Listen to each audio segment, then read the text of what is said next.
वाञ्छाकल्पतरुभ्यश्च कृपा सिन्धुभ्येव च पतितानां पावनेभ्यो वैष्णवेभ्यो नमो नमः। ॐ अज्ञानं तिमिरन्धस्य ज्ञानञ्जनशलाकया चक्षुरुन्मीलितं तस्मै श्रीगुरवे नमः। गुरुवे गौरचन्द्राय राधिकाय तदालये कृष्णाय कृष्णभक्ताय तद्भक्ताय नमो नमः। हरे कृष्ण। सभी भक्तों का, माताओं का हार्दिक अभिनंदन है, स्वागत है। गुरु वैष्णव की दया से आज से हम चैतन्य महाप्रभु का शिक्षाष्टकम आरंभ करने जा रहे हैं और ये पूरा एक महीना चलेगा। इसलिए आप सभी लोगों से नम्र निवेदन है, इस पूरे एक महीने इसको बड़े ध्यान से श्रवण करने की आप सभी चेष्टा करें। जैसा कि हम जानते हैं चैतन्य महाप्रभु के विषय में, चैतन्य महाप्रभु का जो अवतार है, ये जितने भी अवतार अभी तक हुए हैं उन सभी के शिरोमणि अवतार हैं।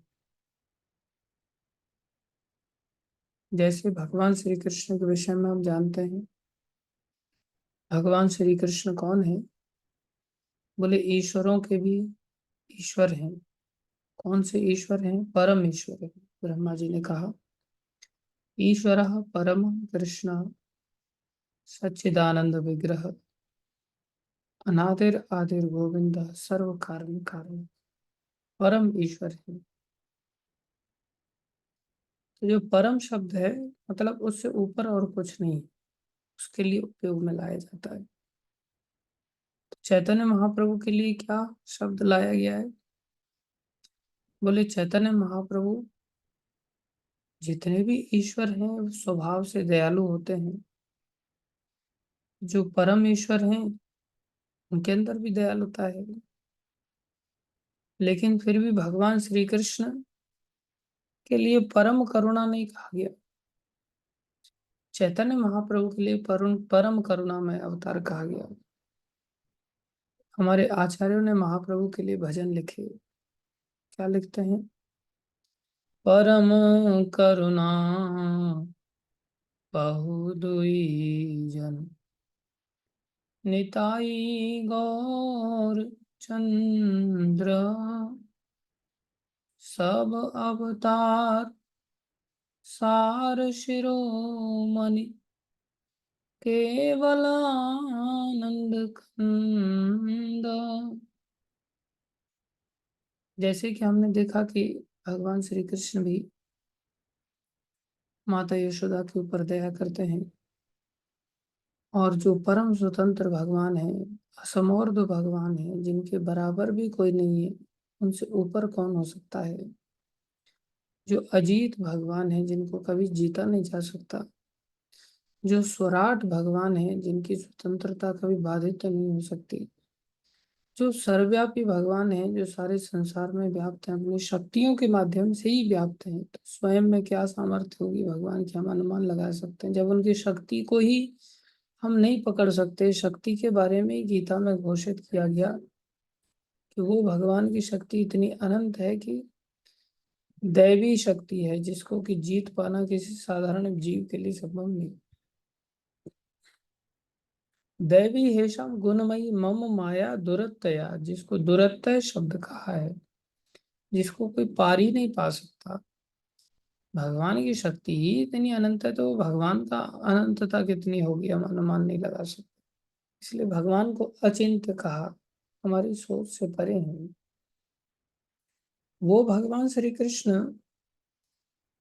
माता यशोदा के लिए बंध गए। बंध गए तो ऐसे नहीं बंध गए, माता यशोदा ने अपनी ओर से बांधने का प्रयास किया। सुबह से लेकर के शाम तक प्रयास किया। पहले तो भगवान की इतनी भक्ति किया कि वो माँ बन गई। भगवान अपने भक्तों को माँ बनाते हैं, पिता बनाते हैं, सखा बनाते हैं, पत्नी बनाते हैं, प्रेमिका बनाते हैं, जितने भी संबंध है वो सभी संबंधों में भगवान अपने भक्तों को ही अवसर देते हैं, भक्तों के साथ प्रदान करने के लिए।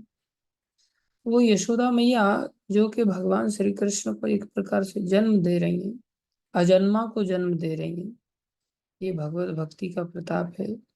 भक्ति के वश में आकर के भगवान ये सब लीलाएं कर सकते हैं।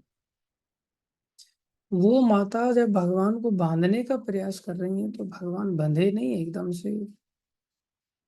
भगवान की ऐश्वर्य शक्ति ने भगवान को बंधने से रोक दिया, लेकिन भगवान की करुणा शक्ति, भगवान की प्रेम शक्ति वो शाम को जागृत हुई और सुबह से लेकर के शाम तक की लीला चलती रही। और शाम को जाकर के भगवान बंधे माता के इतने प्रयास करने पर। भगवान ने माँ के ऊपर करुणा किया। तो करुणा अवतार तो है ही, जो असंभव को संभव कर दिए, बंध गए अपने आप में। कई बार हमें पूछा जाए कि भाई भगवान की इतनी सारी लीलाएं हैं, उनमें से बड़ी लीला कौन सी है? गिरिराज उठाने की लीला है, गोवर्धन पर्वत को उठाने की लीला है, या दामोदर लीला है जिसमें भगवान का उदर माता यशोदा के द्वारा रस्सी से बांध दिया जाता है? तो एक साधारण व्यक्ति तो कहेगा कि गिरिराज धारण करने की लीला भाई बहुत बड़ी है, लेकिन हमारे आचार्य सिखाते हैं कि गिरिराज धारण करने में कोई बड़ी बात नहीं है। भगवान श्री कृष्ण ने तो अनंत ब्रह्मांडों को धारण कर रखा है, और उसमें अनंत प्लैनेट्स हैं, अनंत लोक हैं जो हवा में तैर रहे हैं। उनके नीचे तो भगवान को उंगली लगाने की भी जरूरत नहीं है, और 7 दिन 7 रात का भी मुद्दे की आवश्यकता नहीं है। तो गिरिराज को उठाना भगवान के लिए इच्छा शक्ति के अनुसार भी कोई बहुत बड़ी बात नहीं है, वो इच्छा शक्ति मात्र से कार्य हो सकता है। फिर भी साधारण संसार में हम सभी ऐश्वर्य लीलाएं देखना चाहते हैं, तो हमारी दृष्टि में वो लीला बड़ी हो जाती है। लेकिन बोले ऐसे सर्वशक्तिमान भगवान को बांध देना, जिनकी शक्ति से सारे ब्रह्मांड बनते हैं, पालित होते हैं और नष्ट होते हैं, अनंत ब्रह्मांडों के सृष्टा, पालन करता, संहार करता, बोले उन भगवान को ही बांध देना, ये अपने आप में बड़े आश्चर्य की बात है।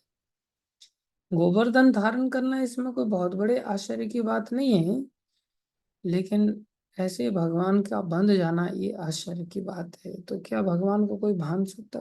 कोई नहीं बांध सकता जब तक भगवान खुद बांधना ना चाहे। तो भगवान बंध गए।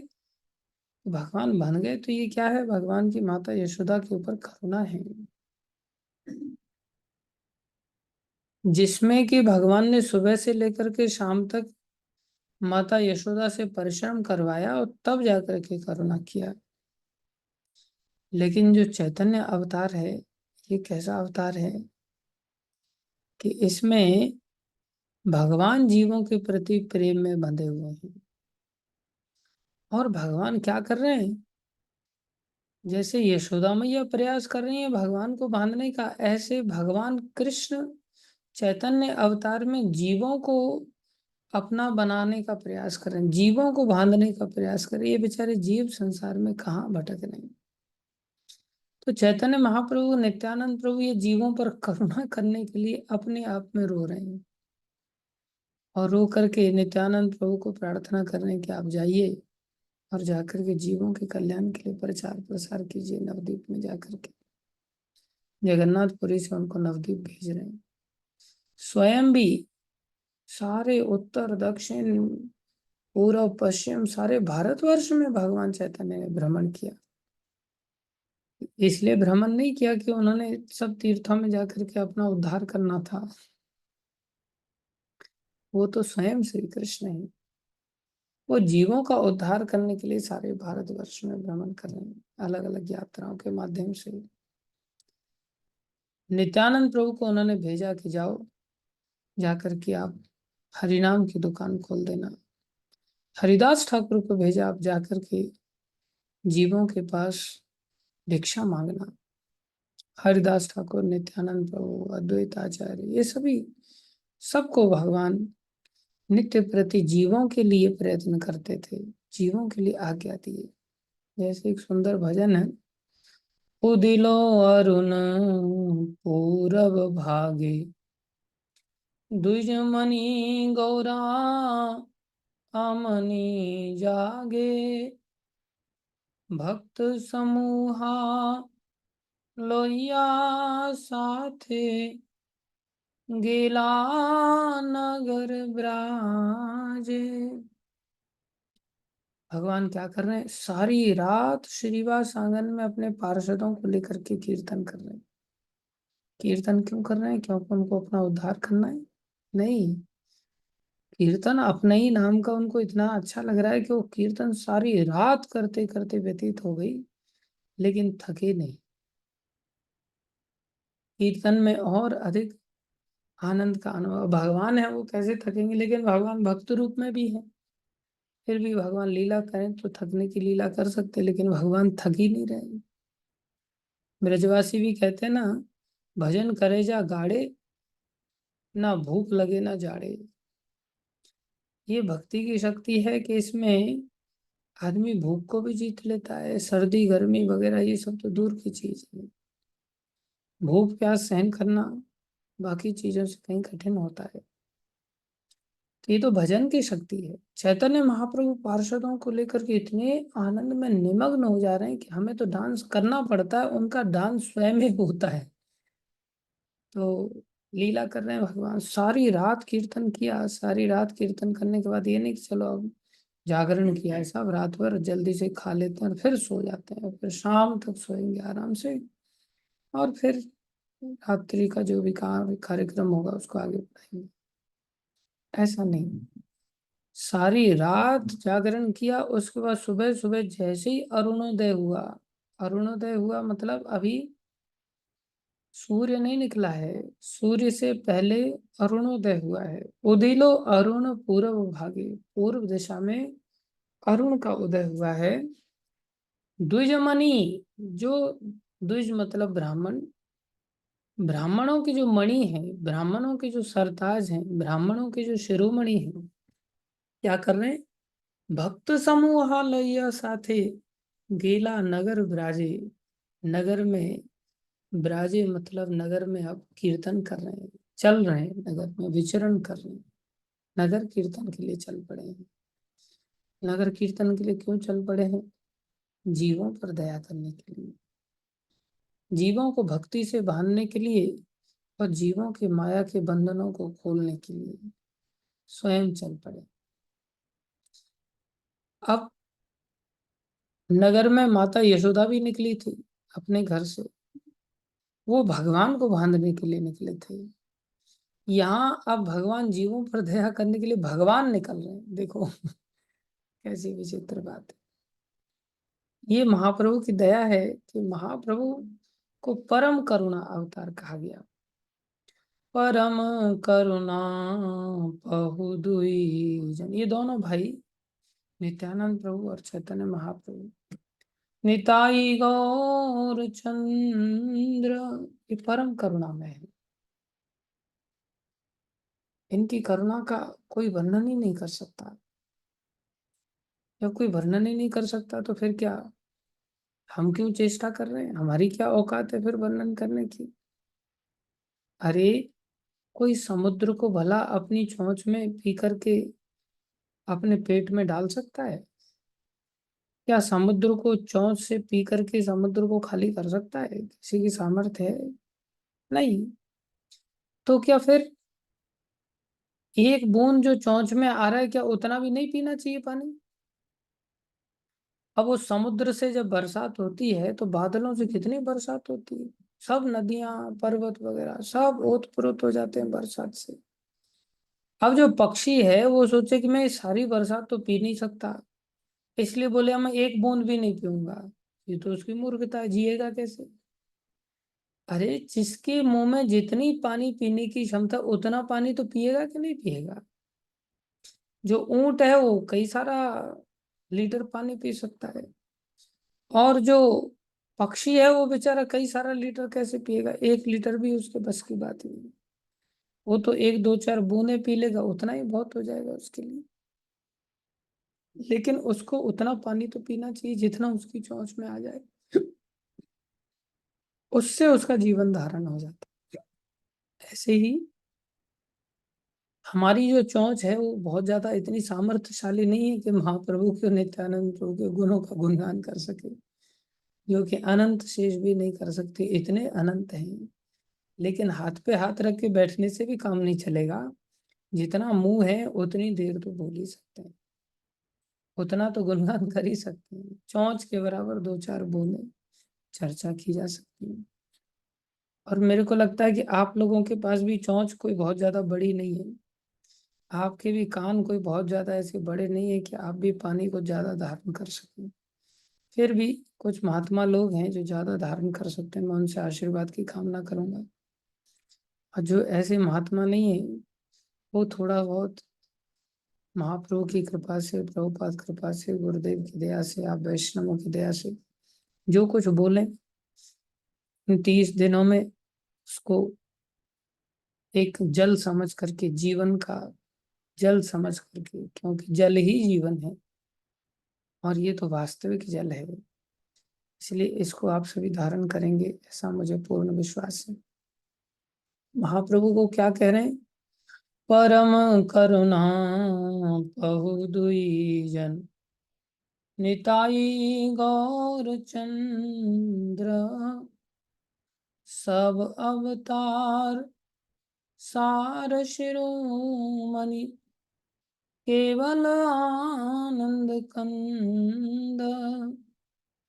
ये देखो, महाप्रभु को परम करुणामय अवतार क्यों कहा गया? बोले केवल आनंद देने के लिए आए हैं,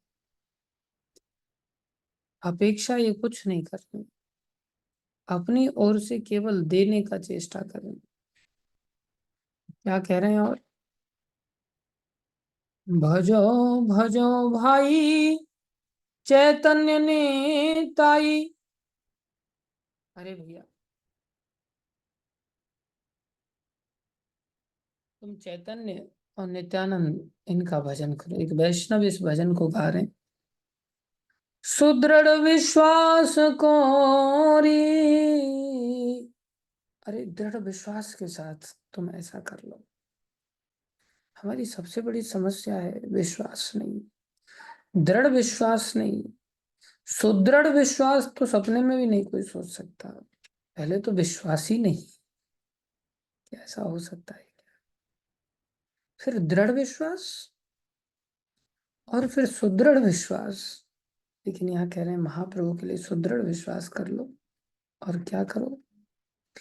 विषय छाड़िया से रस मजिया, विषयों को छोड़ करके महाप्रभु के द्वारा जो रस दिया जा रहा है उस रस में आनंद लो। मुखे बोलो हरि हरि, कितना सस्ता, बोले हरि हरि बोल दो बस, इतने से वो रस मिलना चालू हो जाएगा। याद रखें, जब तक विषय रस नहीं जाएगा तब तक वो रस नहीं प्राप्त होगा। तो हरि हरि बोलना चाहिए, फिर कि नहीं बोलना चाहिए? बोले पहले हरि हरि बोलने से विषय रस चला जाएगा, फिर दिव्य रस आ जाएगा। इसलिए जब तक विषय रस नहीं जाएगा तब तक हरि हरि बोलते रहो जबरदस्ती, और फिर तो हरि हरि अपने आप ही बोलोगे, आप रोक नहीं पाओगे।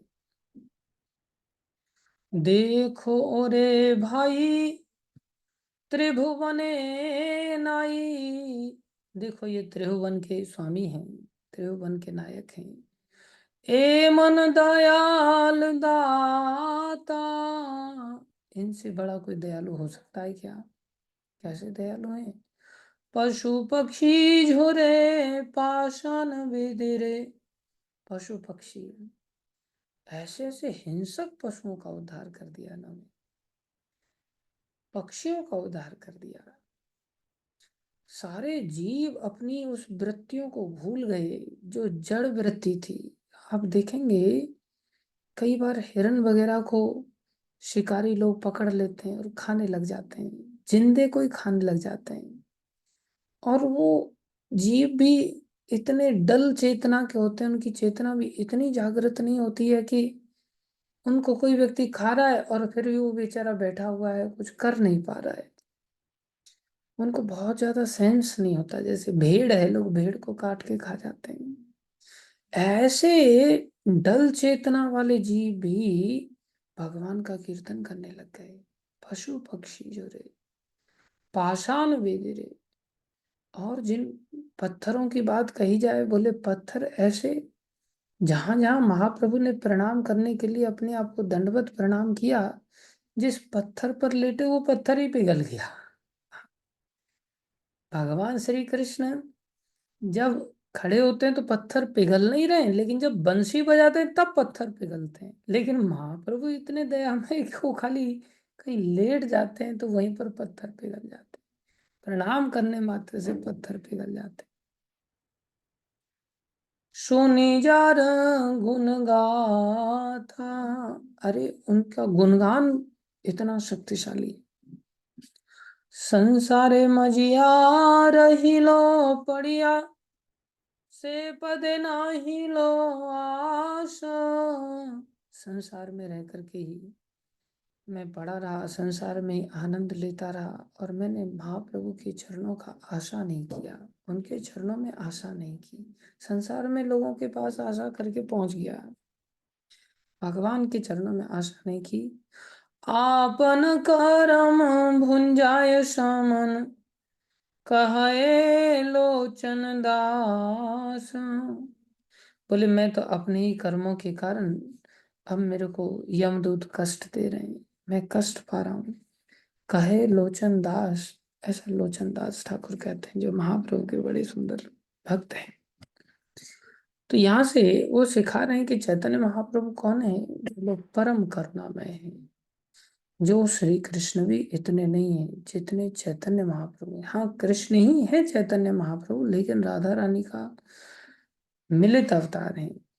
श्री कृष्ण चैतन्य, राधा कृष्ण नहीं अन्य। तो वो चैतन्य अवतार हुआ, कलयुग के जीवों के लिए हुआ, इसलिए इनको कली पावन अवतार भी कहा गया। शाक्त देश में हुआ, जहाँ सब जगह शक्ति की उपासना होती थी, बंग देश, ये सब शाक्त देश कहलाता है, मांसाहारी देश कहलाता है। वो सारे देश में चैतन्य महाप्रभु ने ऐसी भक्ति की धारा फैलाई कि बड़े बड़े महान महान वैष्णव वहां पर प्रकट हुए, सब लोग वैष्णव बनने लग गए। तो वो चैतन्य महाप्रभु कैसी लीला किए, देखो, इतने दयामय हैं, लेकिन भक्त अवतार में होने के कारण उन्होंने जीवों पर जो दया किया वो भक्तों से ही कराया, भक्तों की महिमा बढ़ाया। तो महाप्रभु ने जो पार्षद अपने ग्रहण किए, जिनमें 6 गोस्वामी प्रमुख रूप से पाए जाते हैं, रूप गोस्वामी, सनातन गोस्वामी, रघुनाथ भट्ट गोस्वामी, रघुनाथ दास गोस्वामी, जीव गोस्वामी और गोपाल भट्ट गोस्वामी। 6 गोस्वामी ये महाप्रभु के प्रधान अनुयायी थे। इनके साथ साथ और भी अनुयायी थे जो कि महाप्रभु के नित्य पार्षद थे, जैसे कि स्वरूप दामोदर थे, और श्रीवास ठाकुर थे, नित्यानंद प्रभु तो उनके बड़े भाई हैं, अद्वैत आचार्य हैं। तो इस प्रकार से नारद जी के अवतार श्रीवास ठाकुर हैं, महाविष्णु के अवतार और शंकर जी के अवतार अद्वैत आचार्य हैं, राधा रानी के अवतार गदाधर पंडित हैं। इस प्रकार से अनेकों पार्षदों ने इनके साथ ही अवतार ग्रहण किया, और वो सभी बड़े बड़े विद्वान कहलाए, जिनकी विद्वता का कोई सामना ही नहीं कर सकता था। वो साक्षात भगवान है, भगवान के पार्षद हैं, तो क्यों ना हो। उनमें से ही एक रामानंद राय पार्षद कहलाए। वो भी इतने महान थे कि उनकी कोई सीमा ही नहीं कह सकता कि कितना सुंदर उन्होंने चैतन्य महाप्रभु के साथ वार्तालाप करते समय शास्त्रों के मर्म को प्रकट किया। और शास्त्रों के मर्म को प्रकट करते हुए उन्होंने धर्म की पराकाष्ठा, चैतन्य महाप्रभु ने उनसे जाकर के प्रश्न किया कि भाई जीवन का लक्ष्य क्या होना चाहिए। तो जीवन के लक्ष्य से शुरुआत से चैतन्य महाप्रभु इससे भी आगे कुछ बताओ, इससे भी आगे कुछ बताओ, इससे भी आगे कुछ बताओ, ऐसे आगे बताते बताते बताते बताते रामानंद राय बोले आज तक मैंने कभी इतने ऊंचे स्तर पर प्रश्न करते हुए किसी को नहीं देखा है। आप पहले व्यक्ति हैं जो इतना ऊंचाई तक लक्ष्य को लेकर के जा रहे हैं, और मैं समझ गया कि आप ही मेरे से बुलवा रहे हैं। आप प्रश्न कर रहे हैं और शक्ति भी आप मेरे को दे रहे हैं, मैं आपके हाथ की कठपुतली हूँ, और जो उत्तर आप मेरे से दिलवा रहे हैं वो आप ही की शक्ति है और कुछ नहीं। तो चैतन्य महाप्रभु ने इस प्रकार से रामानंद राय हुए, स्वरूप दामोदर हुए, इन सब आचार्यों से बड़े बड़े ग्रंथ लिखवाए। रूप गोस्वामी, सनातन गोस्वामी, इनको चैतन्य महाप्रभु ने पर्सनली शिक्षा दिया प्रयागराज में। और जब शिक्षा दिया, 2-2 महीने तक शिक्षा दिया, उस शिक्षा के आधार पर इन आचार्यों ने कई सारे ग्रंथ लिखे। इतने ग्रंथ लिखे कि हम लोग तो हालांकि पहले से ही वो लोग विद्वान थे, भगवान के साधारण लोग नहीं है, पार्षद लोग हैं, जन्म से ही विद्वान। लेकिन चैतन्य महाप्रभु से मिले तो महाप्रभु ने उनको और पराकाष्ठा की शिक्षा से शिक्षित कर दिया, और फिर उनको आदेश दिया कि आप ग्रंथ लिखो जीवों के लिए। बड़े विद्वान थे जिनके बारे में, 6 गोस्वामियों के बारे में षड गोस्वामी अष्टकम में लिखा है, नाना शास्त्र विचार अनेक निपुणो सद धर्म संस्थापको लोका नाम हितकारिणो त्रिभुवने मन शरण्या करो। लोगों के हित के लिए उन्होंने सारे शास्त्रों का आलोचनात्मक अध्ययन किया और धर्म की स्थापना किया सार रूपी ग्रंथों के माध्यम से। बहुत सारे ग्रंथों को हमारे आचार्य ने लिखा। चैतन्य महाप्रभु ने व्यक्तिगत तौर पर कुछ नहीं लिखा। चैतन्य महाप्रभु ने शिक्षित किया और शिक्षा करके अलग अलग लोगों से अलग अलग चीजों को प्रकाशित करवाया, लेकिन चैतन्य महाप्रभु ने स्वयं कुछ नहीं लिखा।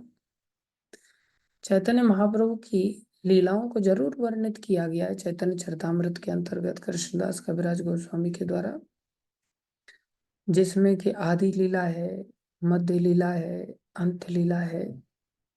आदि लीला चैतन्य महाप्रभु की जो शुरुआत के 24 साल का जो महाप्रभु का लीला काल रहा, जो सन्यास लेने से पहले का समय था, उसमें चैतन्य महाप्रभु की सारी आदि लीला का वर्णन है। मध्य लीला में जो सन्यास लेने के बाद चैतन्य महाप्रभु 6 साल तक सारे भारतवर्ष में दक्षिण यात्राएं वगैरह किया। महाप्रभु ने उत्तर भारत की यात्रा किया, मथुरा वृंदावन आदि की, पश्चिम भारत की यात्रा किया। कुल मिलाकर के महाप्रभु ने भारतवर्ष की जो यात्रा की 6 साल के अंतर्गत, वो सब मध्य लीला में वर्णित हुआ है।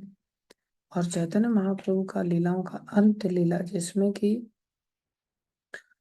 6 साल बीतने के पश्चात और 24 साल से 6 साल जो समय व्यतीत हुआ, 24 और 6 30 हो गया। और बाद में महाप्रभु इस संसार में मात्र 48 साल रहे। बाद के जो 18 साल का जो लीला काल था, उसका वर्णन अंत लीला में वर्णित हुआ है। तो चैतन्य महाप्रभु का जो चैतन्य चरितामृत है, कृष्णदास कविराज गोस्वामी ने लिखा है,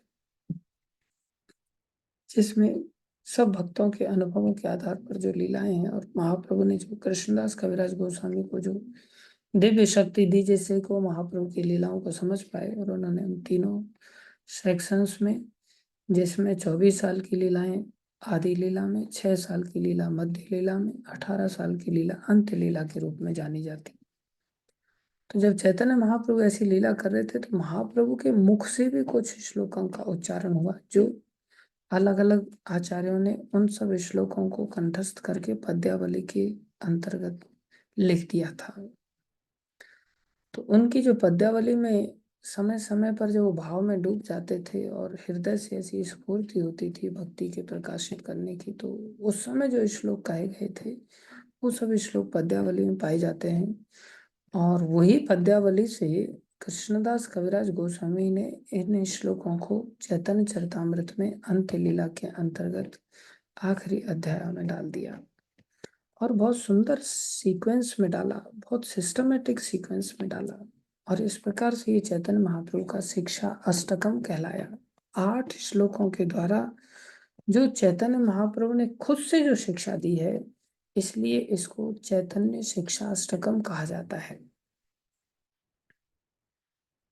ध्यान दें, चैतन्य महाप्रभु ने अपने पार्षदों से बहुत विस्तारित शिक्षा दिया है, लेकिन चैतन्य महाप्रभु ने स्वयं विनम्रता के कारण कोई शिक्षा ऐसा नहीं दिया।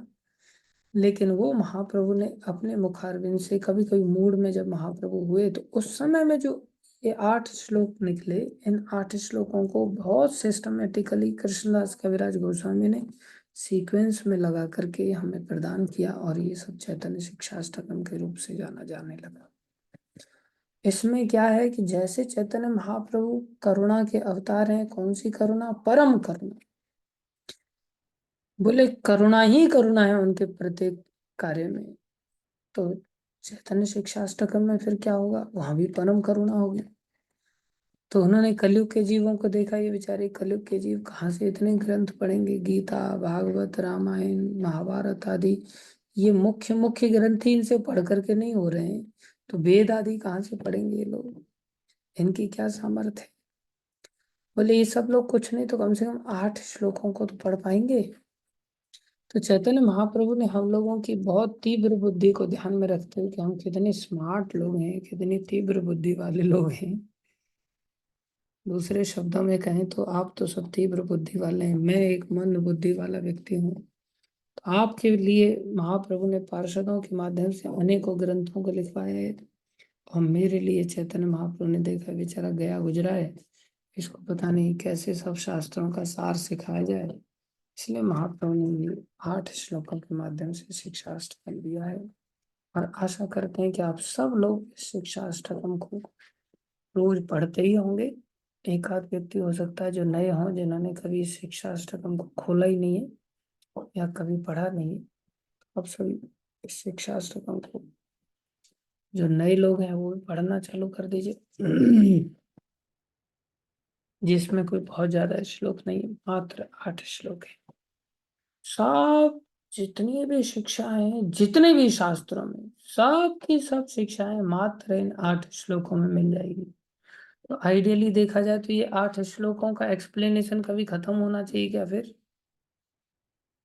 ये तो 8 श्लोक अनंत काल तक चलते चले जाएंगे। लेकिन उस अनंत काल में से हम कितना पानी पीने की चेष्टा कर रहे हैं? मात्र 30 दिन के लिए पानी पीने की चेष्टा कर रहे हैं। 30 बूंदे, कोई बहुत ज्यादा नहीं है। 30 बूंदे में भी कुछ लोग गुल्ली मारेंगे, वो शोभा नहीं देगा। इसलिए मेरा आप सभी से निवेदन है कि इन 8 श्लोकों को बहुत अच्छी तरह से समझ लो, कुछ समझ में आए या ना आए, खाली ये 8 श्लोकों को समझ लोगे तो आपने सारी गीता समझ ली, सारी भागवत समझ ली, सारी चैतन्य चरितामृत समझ ली, सारे वेद पढ़ लिए आपने, सारा इतिहास पुराण सारे पढ़ लिया। कुछ और करने की आवश्यकता नहीं रह जाती। और फिर आपको अलग से फिजिक्स और गणित पढ़ने की जरूरत पड़ेगी क्या?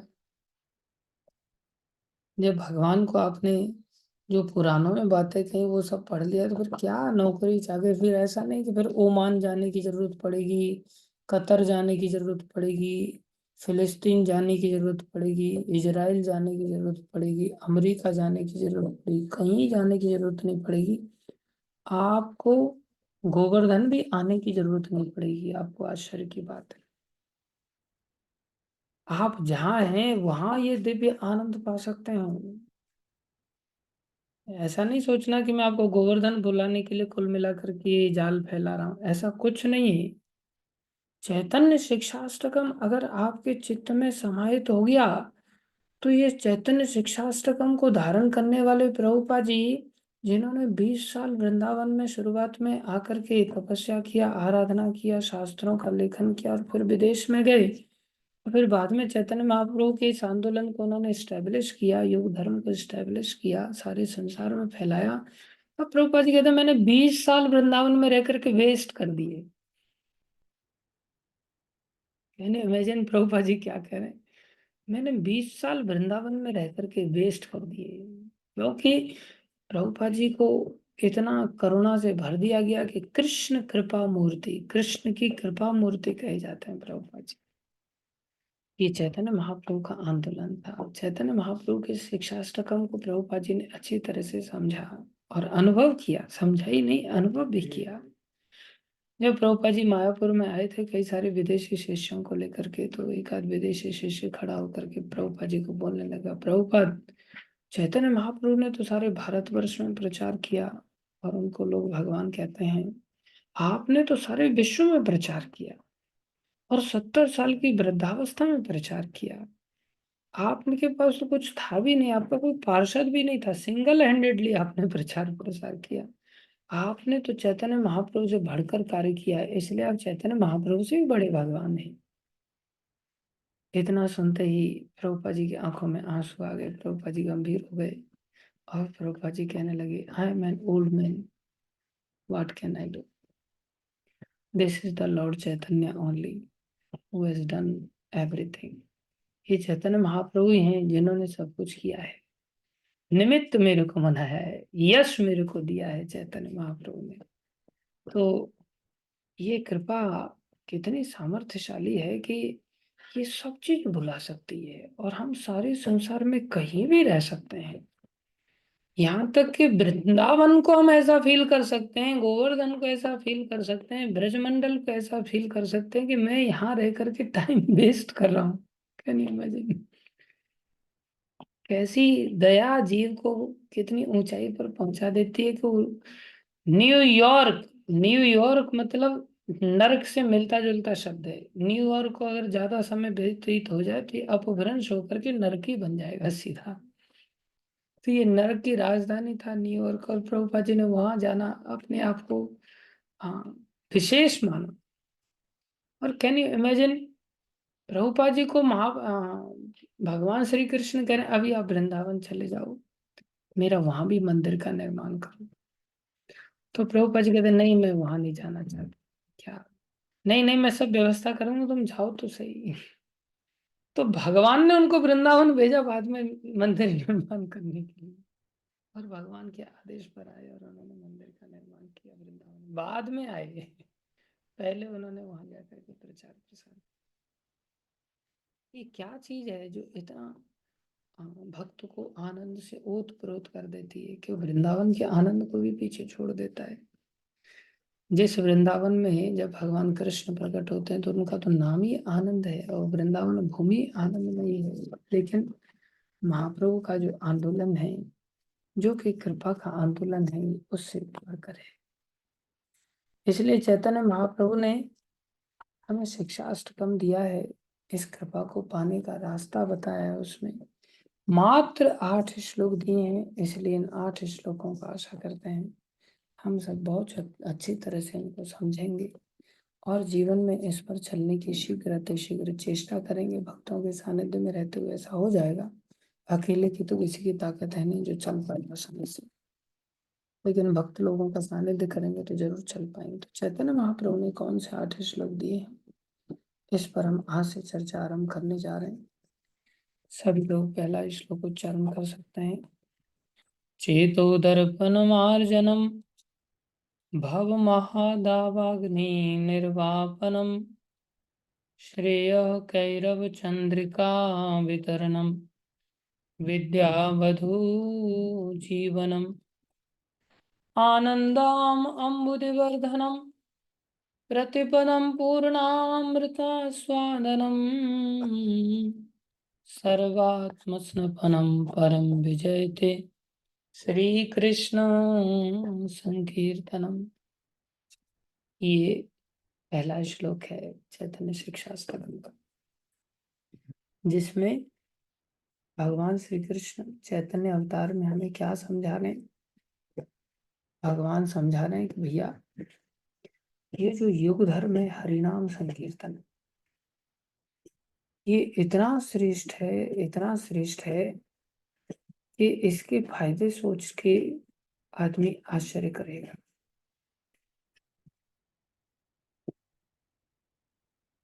क्या फायदे हैं इसके?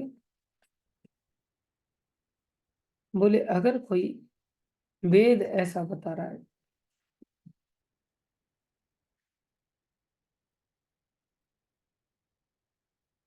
क्या बता रहा है?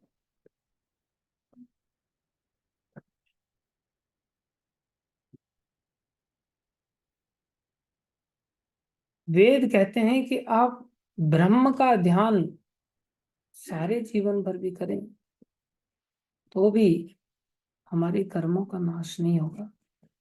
हमारे जो कर्म हो चुके हैं उन कर्मों के फल तो हमें भोगने पड़ेंगे।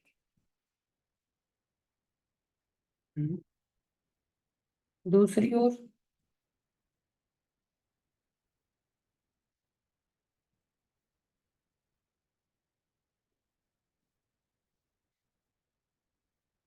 दूसरी ओर अगर कोई नाम का आश्रय ले ले, संकीर्तन का आश्रय ले ले, संकीर्तन का आश्रय इतना शक्तिशाली है कि नाम के आश्रय लेने मात्र से उसे सारे कर्मों का अंत हो जाएगा।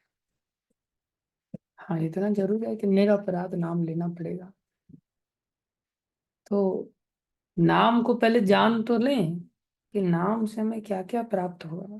हमको लग रहा है सारे कर्मों का, जितने कर्मों के कारण हमें 84 लाख योनियों को अनंत काल से भोगते आ रहे और अनंत काल तक भोगते चले जाएंगे।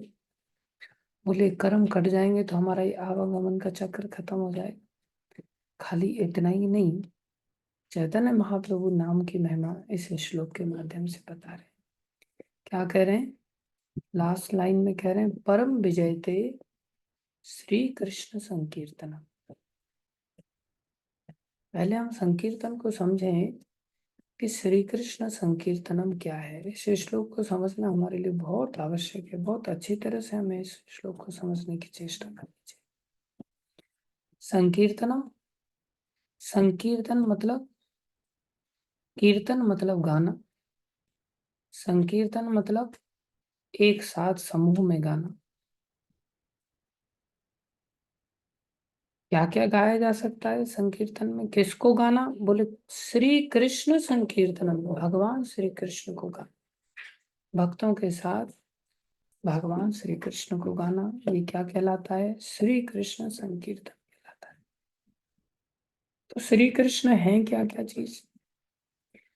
बोले श्री कृष्ण में और उनके नाम में कोई अंतर नहीं। श्री कृष्ण में और उनके धाम में कोई अंतर नहीं।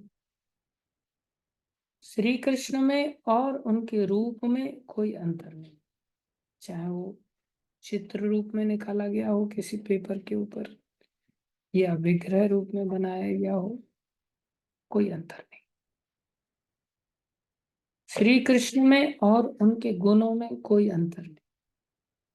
श्री कृष्ण में और उनकी लीला में कोई अंतर नहीं। और ध्यान दो, श्री कृष्ण में और उनके भक्तों में कोई अंतर नहीं। तो कितनी चीजें हो गई? नाम, रूप, गुण, लीला, धाम और जन, ये 6 चीजें, और स्वयं श्री कृष्ण, इनमें कोई अंतर नहीं। उल्टा ये 6 चीजें कृष्ण से बढ़कर हैं। जैसे हरि से बड़ा हरि का नाम, भगवान से बढ़कर हरि का नाम है। कैसे कोई कह सकता है? ऐसा गुरु महाराज समझाते हैं, जिस सागर को बिना सेतु के लांग सके नहीं राम। जिस सागर को भगवान राम लांग नहीं पाए, सेतु के बिना उनको पुल बनाना पड़ा।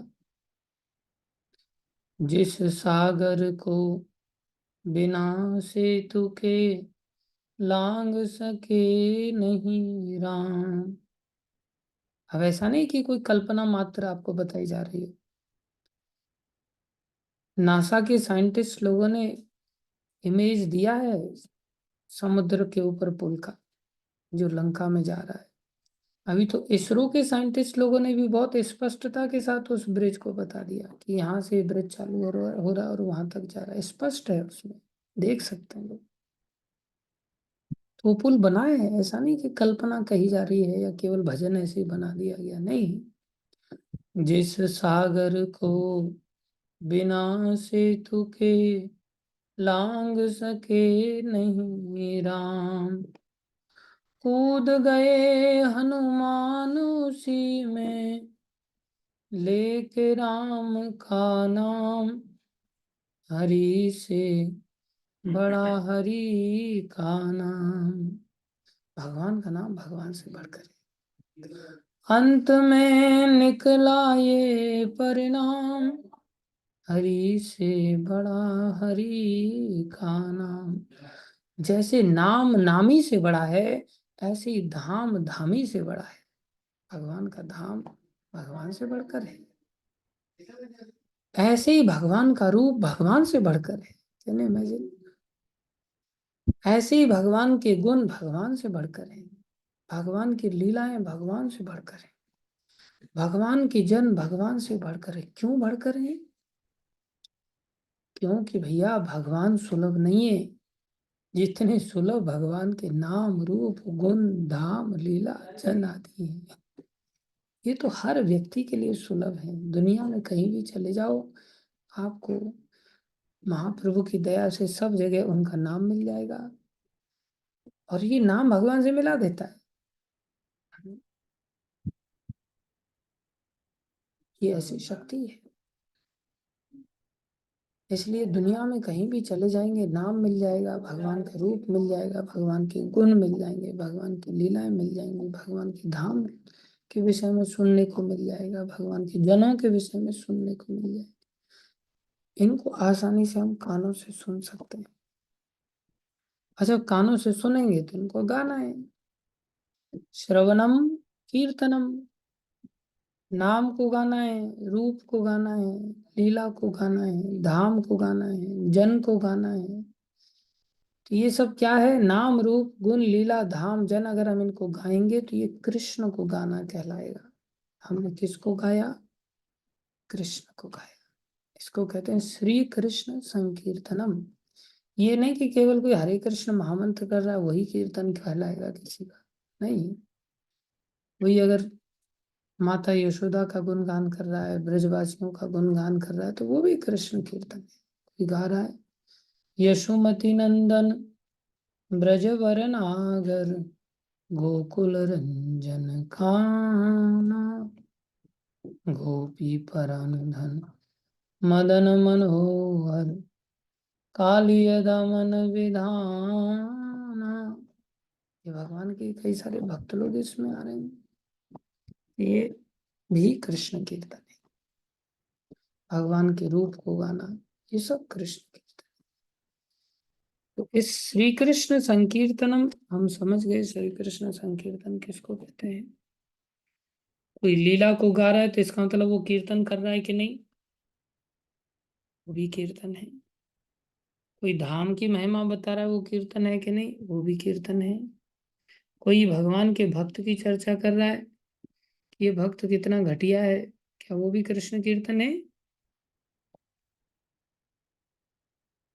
वो भी कृष्ण कीर्तन ही है, लेकिन प्रतिकूल भाव का है। संसारी फालतू की बातें करने से अच्छा है किसी भक्त की निंदा कर लो, तो भी अच्छा है। क्योंकि रसगुल्ले को आप नाक मुंह सिकोड़ करके गाली दे करके खाओ या प्रेम से खाओ, रसगुल्ला तो अपना काम बढ़िया करेगा अंदर जा करके। तो भक्तों के साथ हम चाहे जैसे तैसे भी रहें, लेकिन फिर भी कृष्ण कीर्तन ही माना जाएगा। अच्छी तरह से रहें तो भक्त वाले कीर्तन माने जाएंगे, और अच्छी तरह से ना करके प्रतिकूल भाव से करेंगे तो राक्षसों वाला कीर्तन कहलाएगा। इच्छा हमारी, हम कौन सा कीर्तन करना चाहते हैं। तो हमारी जैसी इच्छा है उसके अनुसार हमें उस प्रकार का कृपा प्राप्त होगी। तो कृष्ण कीर्तन हम सबको करना चाहिए। किसी को ये नहीं सोचना चाहिए कि अरे ये महामंत्र नहीं गा रहा है, ये देखो नए नए जो भजन पूर्ववर्ती आचार्यों ने लिखे उन्हीं को गाया जा रहा है। उसका भी सम्मान करना चाहिए। ये अपने अपनी चॉइस है। किसी को बर्फी अच्छी लग रही तो उसको बर्फी खाने दो भैया। तुम्हें जलेबी अच्छी लग रही तो तुम जलेबी खाओ। तुम कह रहे बर्फी बहुत घटिया होती है, ऐसा कहने की क्या जरूरत है? वो कहे जलेबी खाता रहता है जब देखो तब, जलेबी कैसी घटिया चीज है। अरे तुम्हें ऐसा बोलने की क्या जरूरत है? उसको जलेबी अच्छी लग रही जलेबी खाने दो। तुम्हें बर्फी अच्छी लग रही बर्फी खिलाओ। अब मेरे को पेड़ा अच्छा लगता है तो मैं पेड़ा खाऊंगा ना, मैं ना आपकी बर्फी खाऊंगा ना जलेबी खाऊंगा। मेरे को लड्डू अच्छे लग रहे हैं तो लड्डू खाऊंगा। तो जिसकी जैसी सोच है, जैसी पसंद है, सबके लिए भगवान ने 6 रूपों में अपने आप को प्रकट किया है। वो सब कृष्ण कीर्तन कहलाएगा। तो याद रखें हम इस बात को कि कृष्ण कीर्तन क्या है। दूसरा चीज, इससे क्या होगा? हम भक्त अपराध से बच जाएंगे। नहीं तो एक दूसरे की निंदा चुगली करते रहते हैं हम, या किसी दूसरे संप्रदाय के व्यक्ति को देख लेते हैं और वो भगवान के अन्य नामों का कीर्तन करता है तो हम टेंशन में आ जाते हैं, बेचारे इसका उद्धार कैसे होगा, कुछ ज्यादा ही दया दिखाते हैं उसके ऊपर। अरे तुम उसके प्रति घृणा मत करो, उसका तो उद्धार हो जाएगा लेकिन तुम्हारा उद्धार लटक जाएगा। तुम अपराध की दृष्टि से देख रहे हो, दूसरे व्यक्ति में हीनता की दृष्टि ला रहे हो, वो अच्छी बात नहीं। सबका सम्मान करना चाहिए। ये कृष्ण कीर्तन है, इसको आज हमने सीखा है। आने वाले दिनों में और विस्तार से चीजों को सीखेंगे। आज के लिए हम यही विराम देंगे। 5 मिनट हैं, कोई प्रश्न करना चाहे जो अभी तक हमने कुछ सिखाया है कर सकता है। हरे कृष्ण। आप सभी से निवेदन है, अन्य लोगों को प्रेरित करेंगे आप, और उन सबको भी जोड़िए, और ये पूरा अष्टकम को हम अच्छी तरह से चर्चा करने की चेष्टा करेंगे। धन्यवाद सभी का धैर्य पूर्वक श्रवण करने के लिए।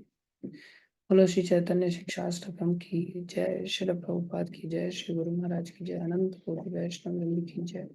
कोई प्रश्न है किसी का तो पूछ लीजिए।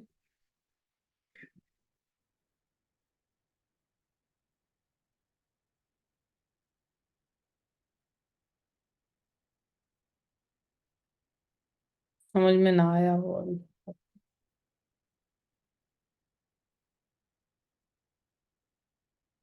सब समझ में आ गया? यस माधव प्रिया माता जी। प्रणाम प्रभु जी। प्रणाम माता जी। प्रभु जी, जब हम साधु के मुख से, वैष्णव के मुख से भगवान का कोई लीला सुनते हैं, भगवान का कथा सुनते हैं और खुद भी पढ़ते हैं, तो हमको भगवान कितने कृपालु है वो समझ में आता है। फिर जब बाद में होता है ना, फिर बाद हम सब कुछ भूल जाते हैं। इसका कारण तो है सब, मतलब एक समान नहीं होता। कथा सुनने के टाइम में वो आता है भगवान कितने कृपालु है, फिर भी हमारा मतलब इतना कृपालु होने के बाद भी हमारा भगवान के प्रति विश्वास नहीं है। इसके कारण होता है प्रभु जी। वो ऐसा इसलिए होता है कि हम भगवान को याद रखना ही नहीं चाहते हैं। भगवान कहते हैं ना, मेरे से भूलने की शक्ति आती है, मेरे से याद रखने की शक्ति आती है। हम भगवान को याद रखना नहीं चाहते रेगुलरली। अब कोई प्रश्न करे कि ये कैसी बात हो गई, अगर ऐसा होता तो फिर हम प्रश्न ही क्यों करते। हमें दुख लगता है अंदर से कि भाई मैं क्यों भूल रहा हूँ, और जब मैं भूल रहा हूँ तभी तो प्रश्न कर रहा हूँ। दुख लग रहा है तभी तो प्रश्न किया जा रहा है। तो हम क्यों भूल जाते हैं, भगवान क्यों बुलाते हैं हमको? भगवान ही बुलाते हैं, भगवान इसलिए बुलाते हैं क्योंकि हम भूलना तो नहीं चाहते, लेकिन हमारे काम भूलने वाले ही होते हैं। मतलब भगवान के भक्तों के साथ में रहें तो रात दिन हमें ये चीजें याद रहेंगी, लेकिन हम संसारी लोगों की भी तो संगति करना चाहते हैं ना, अंदर से। संसारी लोगों को छोड़ना नहीं चाहते, संसारी सगे संबंधियों को छोड़ना नहीं चाहते। तो भगवान देख रहे हैं कि ये मेरे को याद तो करना चाहता है, लेकिन साथ में संसार को भी याद करना चाहता है। तो जब साथ में संसार को भी याद करना चाहता है तो फिर भगवान अपने आप को भुलाएंगे तभी तो संसार याद रहेगा। भगवान भुलाएंगे नहीं तो संसार कैसे याद रहेगा? इसलिए हमारे कार्य बता रहे हैं कि हम संसारी लोगों से मिलने जा रहे हैं। हम देख रहे हैं मेरे पति कहाँ हैं, मेरी पत्नी कहाँ है, मेरा भाई कहाँ है, मेरे बच्चे कहाँ हैं, मेरा मकान किधर है, मेरी दुकान किधर है, मेरे पैसे कहाँ हैं। इन सब चीजों की ओर हम जा रहे हैं। तो जब हम इन सब चीजों की ओर रास्ते पर चल रहे हैं तो भगवान देख, अच्छा, ऊपर से ये मेरे को भूलना नहीं चाहता लेकिन अंदर से ये इन चीजों को याद रखना चाहता है। तो भगवान कहते ठीक है, मैं थोड़ा भुला देता हूँ, तभी तो तुम इन चीजों में लग पाओगे। भाई जैसे मान लो कोई व्यक्ति सो रहा हो और अचानक से उसको बिच्छू दिखाई दे जाए बेड के ऊपर, और उसको ये ना दिखाई दे कि बिच्छू चला गया, उसको नींद आएगी? जब तक बिच्छू उसकी आंखों के सामने बाहर नहीं निकल जाएगा उसको नींद नहीं आएगी। वो बिच्छू ही उसके दिमाग में बैठा रहेगा। तो बिच्छू को जब तक निकालोगे नहीं तब तक नींद का स्वाद ले ही नहीं सकते। तो ऐसे ही जब तक भगवान याद रहेंगे तब तक संसार का स्वाद ले ही नहीं सकते। अब भगवान को ऐसे तो अपनी ताकत से निकाल नहीं सकता व्यक्ति, तो भगवान इतने दयालु हैं कि भगवान देखते हैं अच्छा इसकी चाहत ये वाली है, तो पहले इसकी चाहत ये वाली पूर्ति करता हूँ। तो भगवान दयावश उस व्यक्ति को संसार का भोग करने के लिए अपने आप को भुला देते हैं। Can you imagine? भगवान कैसे दयालु, भगवान अपने बच्चों से कैसा प्रेम कर रहे हैं। और कोई कृष्ण को याद रखना चाहेगा, ईमानदारी से याद रखना चाहेगा और दौड़ दौड़ के कृष्ण की ओर जाएगा, भक्तों की ओर जाएगा, तो फिर भगवान संसार को भुला देंगे, कृष्ण सदैव याद रहेंगे। ठीक है, हमारी स्थिति उन कबूतर के, उन तोतों के बच्चों की तरह है जिनको बोला तो जा रहा है कि शिकारी आएगा, जाल बिछाएगा, फंसना नहीं। बोल तो रहे हैं वो जाल बिछाएगा, दाना डालेगा, फंसना नहीं, लेकिन दाने को देख करके कदम बराबर दाने की ओर ही जा रहे हैं और जाल को भूल जा रहे हैं वो। तो हमारी स्थिति ऐसे ही है, बोल तो रहे हैं, अब जैसे मैं आपको भाषण दे रहा हूँ, लेकिन मेरे अंदर से काम दूर नहीं हुआ है ना, मेरे अंदर से लोभ दूर नहीं हुआ है, मेरे अंदर से क्रोध दूर नहीं हुआ है, तो फिर भगवान मेरे को बुलाएंगे ना उस लोग की संतुष्टि के लिए, तभी तो लोग को मैं संतुष्ट कर पाऊंगा। इसलिए भगवान बुला देते कभी। ठीक है, हरे कृष्णा। धन्यवाद सभी भक्तों का। We will end here. Srila Prabhupada की जय, श्री गुरु महाराज की जय, अनंत कोटि वैष्णव वृंद की जय। आप सब